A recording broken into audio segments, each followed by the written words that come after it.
well with like the motif of how Christopher Nolan does his movies. Where if I haven't seen Memento, but a lot of people equate that to Memento, where it's like, or at least Inception and Tenet. I haven't seen Tenet either, but I watched a lot of Inception, so I understand what they're talking about.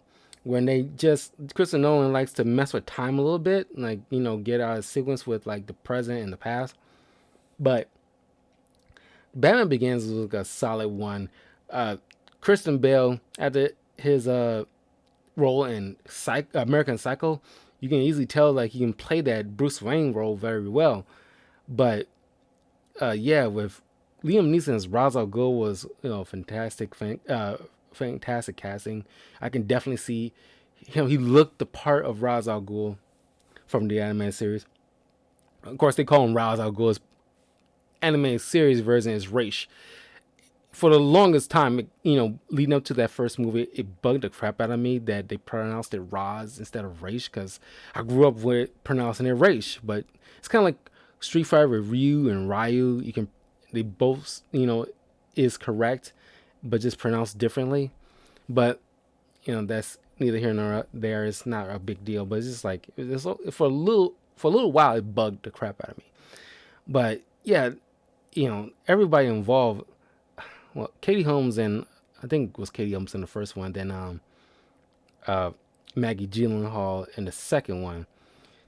I think those ones are the only characters was like I wouldn't say there was no nothing. They offered, uh, their they put they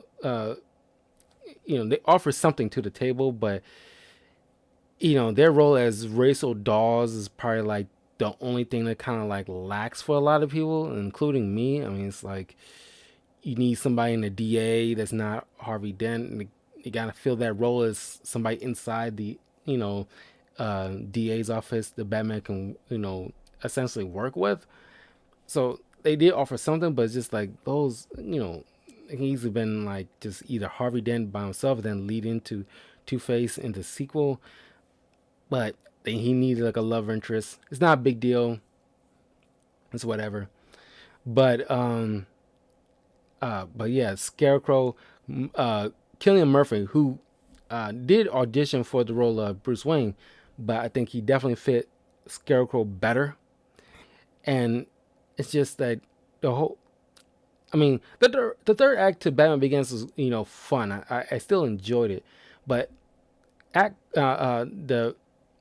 the first and second act was of this movie was probably my favorite ones, and it's like leading into the third act is like I wouldn't say it's subpar. It's still fun, but it's just like it didn't give that same oomph to it as the first two acts did to me because I enjoyed this movie just because of the first two acts, and it's just that just seeing you rarely see like no, scratch that, you don't see any live action version of Bruce Wayne training to be Batman. You never see that before, and this kind of brought that subject to life. Oh, Kristen Bell's your Batman. Yeah, he's a solid. It's a lot of solid Batman. It's just like Michael Keaton was my first, so it's like, you know, that was my Batman. But Kristen Bell was like did a phenomenal job. He got tired of playing the role as Batman after the third one too, and I'm glad they at least all came back. The main roster of the cast came back to do the final thing, just to do a final wrap up. I'm glad nobody bowed out after the second one, but yeah, Batman Begins was a great. I kind of wish a lot of other superhero movies, even in the MCU, take a page out of this origin story and just like not do the exact same thing, but just like uh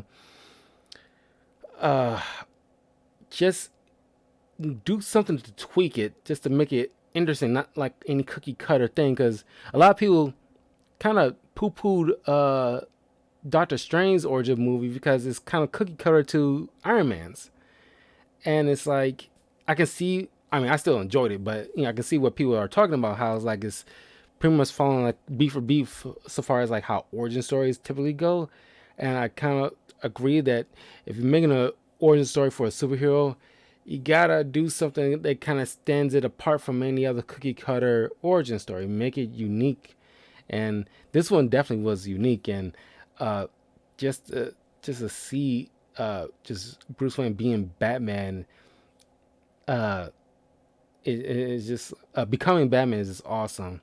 And you talking about quotable movies? The Dark Knight trilogy is probably the most quotable films uh, out of like it is like a there's still a plethora. If you like a movie buff, there's probably like a plethora of movies that you can easily quote. But this one's and then the MCU is definitely quotable. You got like a whole 10-year span of movies that you can easily quote from all day long if you wanted to. But this one is definitely up there as far as quotable films. And it's like you can probably recite a lot of the lines from these films. And it's like especially from Bane out of all people and the Joker. Like well, definitely get to the Dark Knight and Rises in the Moon, but like in Batman Begins, it's like you can easily recall. It's like cool car, bro. Used to see my other one, or does it come in black? I was like, you're not the devil, you're practice. Like, uh, uh, people need dramatic examples to shake them out of apathy. As a man, I could be ignored, I can be destroyed, but as a symbol, I can be everlasting. It's just like this the entire franchise was just like amazing. It's probably like the best, like 3-part complete saga of Batman. I mean, it kind of beat out in a way because like Tim Burton had two solid films, but he didn't make a round it out with like a good solid third film because